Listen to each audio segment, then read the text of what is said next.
नमस्कार प्रेक्षकांनो, इन्स्पेक्टर मंजू या मालिकेच्या आजच्या जबरदस्त भागामध्ये आपल्याला खूप छान वळण आता पाहायला मिळतंय। मम्मी साहेब मात्र फायनली मंजूचं लग्न आर्यनसोबत ठरवतात। हो मित्रांनो, मालिकेमध्ये खूपच मोठा ट्विस्ट आपल्याला पाहायला मिळतोय। इकडे आपण बघतोय मंजूला न्यायला सत्य आलेला असतो, म्हणजे ते काका मंजू तिकडे साडी वगैरे घालून आता त्यांच्या समोर येते आणि लगेच काका म्हणतात, सुनबाई अहो किती जिद्दी आहात तुम्ही, तुम्हाला न्यायला आलोय, आमच्यासोबत आमच्या घरी तुम्हाला यावंच लागेल असं ते म्हणतात। पण सत्या मात्र आता असं म्हटल्यावर सुद्धा तिकडे मंजू येत नाही, पण सत्याच्या जागेवर आता मात्र तुम्हाला यावं लागेल असं ते म्हणतात। तर आता लगेच मंजूची आई सगळेच जण बघत असतात। तर आता मंजू म्हणते, मी अजिबात नाही येऊ शकणार आहे। तर मम्मीकडे आता ते बघतात, तिला कसं नाही घेणार, मी तर आहे ना, तुम्हाला या घरात यावंच लागेल, तुम्हाला या घरातून काढून कोणी मोठी चूक केली आहे ते आता सगळं मी सगळ्यांना शिक्षा देणार आहे। ते काका मम्मी साहेबांना असं म्हणतात। आता मम्मी साहेब मात्र म्हणतात की हे बघा काय करताय, काय बोलताय, तुम्हाला कळतंय का?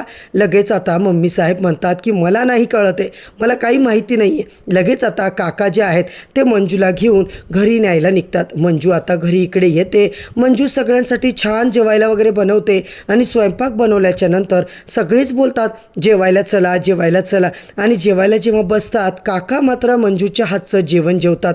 मंजू म्हणते, कसं झालं जेवण? मंजू जेव्हा विचारते तेव्हा काका म्हणतात, पोरी अगं तुझ्या हाताला खूप चव आहे, एक नंबर स्वयंपाक केला आहे बघ तू, खूप छान, गृहलक्ष्मी आहेस तू, अन्नपूर्णा प्रसन्न आहे तुला, ज्या घरी जाशील ना त्या घरचं तू सोनं करशील असं म्हटल्यावर सगळेच आता मंजूकडे बघायला लागतात।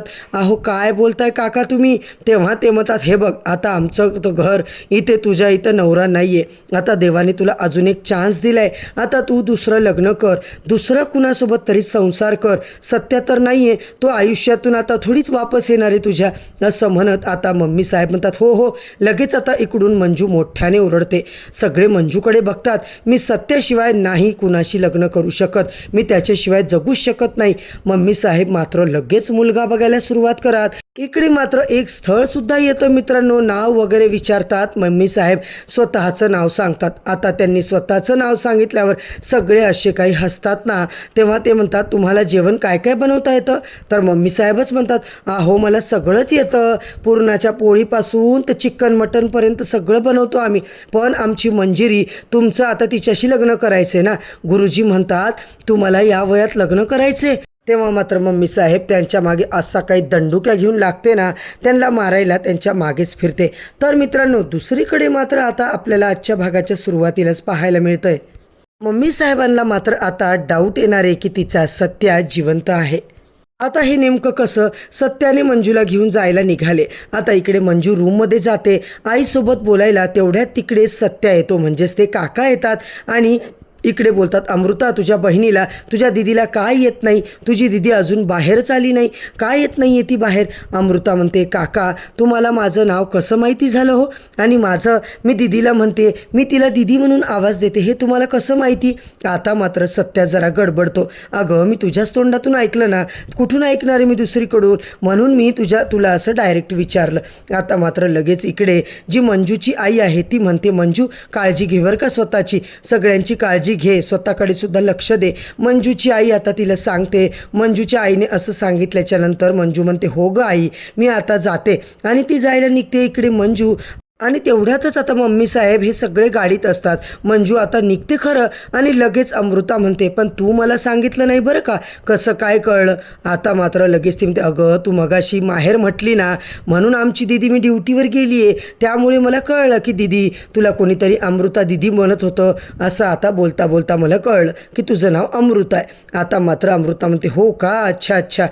इकडे काका म्हणतात, चला फटाफट निघायचं का आता आपण? सगळेजण तिकडून निघतात, सगळे आता इकडे घरी येतात। घरी आल्याच्या नंतर मम्मी साहेब त्या गाडीतून उतरतात आणि काका म्हणतात, थांबा सुनबाई, आता आतमध्ये नाही घेऊ शकत तुम्ही सुनबाईला, जा आरतीचं ताट वगैरे घेऊन या, तिचं औक्षवण वगैरे करा, चांगलं तिचं स्वागत करा।